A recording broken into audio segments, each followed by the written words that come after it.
everybody, welcome back to my channel. Welcome back to Life with Mama B. Just jumped in today to talk about something, still, talking about the caregivers. Most of you know that I am a caregiver for my mother.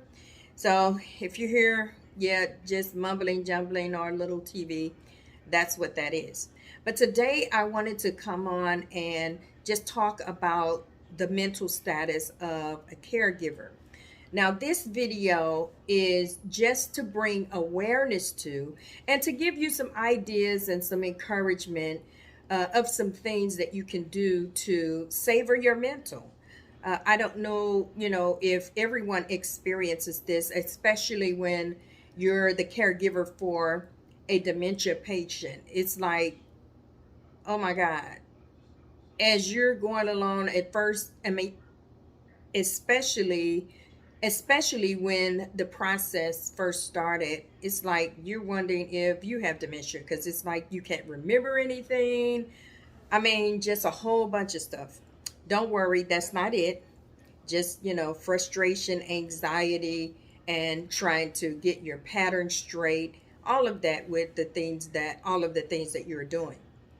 So one thing that we have to remember is you get no warning and then you get no training, especially when you are being the caregiver for your parents or for a family member. No warning, no training. So it's really just on the job training. I said that because I don't want you to beat yourself up about things that you feel like you don't get right, or things you feel like you just can't get it, or you just can't pattern it out. It is a learning way. Now with me, my mother has dementia, so what works today may not work tomorrow, and then still it may be something different the next day.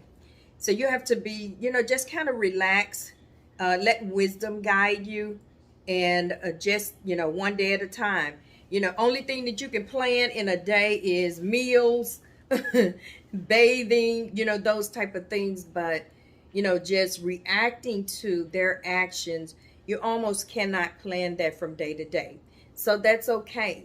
Just kind of, be calm, drop the anxiety, dismiss frustration, because this is just what it is.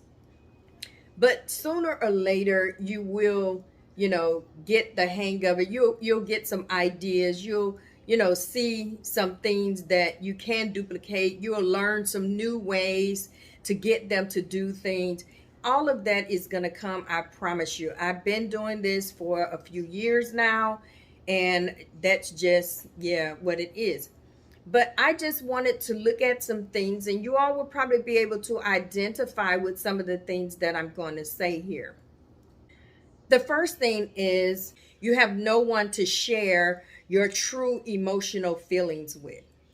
Many times people don't understand. They really don't. They don't get it. If they're not a caregiver, if they're not dealing with your situation, they really don't get it. And so when you feel like that, then you just figure, okay, well, I just won't talk to anybody. I'll just keep everything to myself, and then you start closing off. And then when you close off, then you start closing in. So then no one is coming in, and then you're not trusting anyone out. Because one thing that a person that's going through anything, not just the caregiver, a person does not want to hear is, if I were you.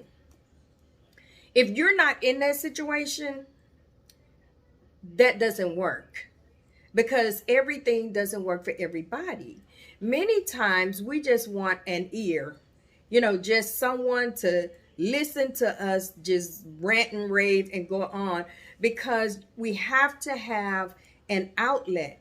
It's really stressful. Like I said, if it's a parent, if it's a family member, it's extremely stressful, because now you have to figure out how to take care of them, and also how to see them just going down, just, wasting away. My biggest thing was my mother's losing her weight.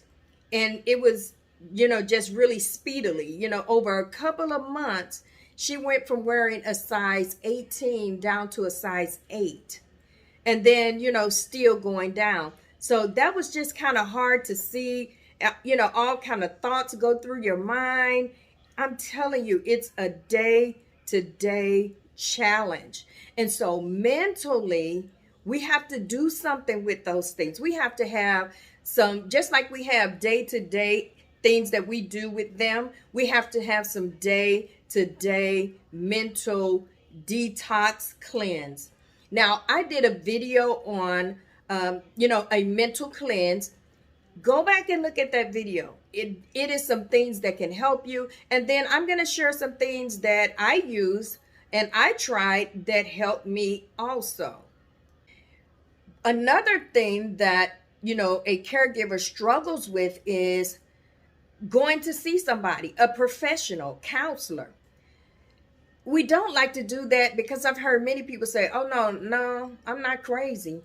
It has nothing to do with that. I really wish that society would quit relating going to see a professional counselor to being crazy. That's so far from the truth. But if you need to see somebody professional, you need to do that. If you don't get yourself to a good place, you won't be able to care for your loved ones. So don't be prideful. It's okay. It's really okay. A mental illness is not crazy. It's an illness. And every mental illness does not mean that, you don't have your right mind. It just means that you need to implement some processes so that you can better control your thoughts and that you can better cast out the illegal thoughts. Okay, so if you need professional help, don't hesitate to do that. Another thing is set you a schedule. If you're like me, I was just rolling with it. Every second, just rolling with it. Had no schedule and found that I was all over the place. But while I'm all over the place, I'm not doing anything for me. I'm not sitting having any quality time. I'm not sitting having any time to relax, gather my thoughts, rest, none of that. Just all over the place all day, feeling like I'm just moving all day long. And when I did finally, just sit down and say, okay, I gotta do better. I gotta balance. I have to have a schedule. When I did that, I found that every busy thing that I was doing was not for my mother. It was just busy stuff. And I found that it was a waste of time and it was wearing me out. Not so much as my body, but it was wearing my mind out. And many times we do that so that we don't have to think about the situation as a whole. There are decisions that still need to be made, and we don't want to make those decisions because they're hard. It's our loved one, it's our mom, it's our dad, it's our family member. I'm telling you, I will not tell you that this is not a hard challenge, a hard journey. It's hard, but at the same time, hard does not mean impossible. We can do it. We just have to know where to go for our strength. Listen, I've said this in previous videos. Our God's strength is made perfect in our weakness. But we have to acknowledge that we're weak in this point. We need some help. This is just challenging. And from day to day, we need to know how to restore our strength, how to restore our thoughts, how to restore our mental. Because mentally, if you're not right mentally, your physical body is not going to perform like you need it to perform. So it's no shame in any of that. We just have to get it done. Once we get a schedule and we get a pattern and start mapping it out, you'll see that then, this is important, you'll have time to spend with that loved one. Because you can still spend time with them. I'm telling you, My mother is probably the funniest dementia patient you ever want to see. And we enjoy her tremendously. And I do now because I had to implement some of these things, some of the mental things, the mental cleanse. Had to implement those things. Listen, they work. Go back and watch that video, mental cleanse. It works. So some of the things that I did, and I'm going to share them with you. Number one, get help. If you have people that will help you, that you trust, that is understanding and know how to deal with your loved one, get the help. Maybe they don't, deal with your loved one, but they'll bring you a meal, or they'll come over and do some other things that you need them to do, and you can spend quality time with your loved one. Get that help. You need it. It's going to help you. It's going to bless your life. I have people that bring me meals, or you just may need someone to call you, and so you can talk and you can just get it out. You can just ramble. Get the help and accept the help. And then when the help comes, stop acting like everything is okay. And it's such a habit. It is really a habit when people say, okay, well, how are you and your mother doing? Oh, we good. I'm so glad I have people around me that has, the spiritual insight to say, she not good. Because if not, that's what I would have been saying all the time. Oh, I'm good. But I really wasn't good. But now I feel comfortable in saying, hey, just pray for my mind. That's basically, yeah. Yeah, just pray for me. Okay, yeah, I need food. I can't go to the grocery store, things like that. Whatever it is, when people come to help, listen, accept the help. And many people would think that, yeah, that's a no-brainer. No. No. And that is people that have not been in the caregiver situation, especially with your loved ones. It gets kind of, challenging. And the mental part of it is what we usually fail in, but we can't fail this. So yeah, just take in some of these ideas. It's going to help you tremendously. Let's see. The next one is journaling. Get you a journal. So when you don't feel like talking, write it. It's going to help you. Write it out. Because when you go back and you look at it, it's going to look like what it really is to you. And it's going to cause you to find ways to change it. We really don't realize a lot of things that we are doing, or a lot of things that we are saying. So when you write it down and then you go back and read what you wrote, yeah, it's going to make you feel some kind of way, embarrassed, or just, oh my God, I could have did better. Oh my God, why didn't I do this? It's going to make you feel that way, but that's okay, because that is what you need. Now, another thing, prayer and meditation. If you can just get 5 minutes in somewhere throughout your day for prayer and meditation, it's going to help you mentally. It is going to help you mentally. Prayer and meditation. You have to have it. You have to have it. You have to have a place where you can just shut it down, think, breathe, and know that you're breathing. Huh? Yeah.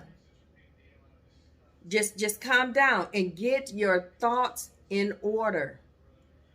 Relax. Bring it down. Yeah, it's going to help you. Prayer and meditation. And this is my last thing. Some of the things that your loved ones used to do, they still can do that. And you should do that with them. For example, my mother loved to dance. She used to love to dance. And not necessarily out away from somewhere, but family gatherings and just at home. She loved to dance. She loved old music, the oldies. She loved those.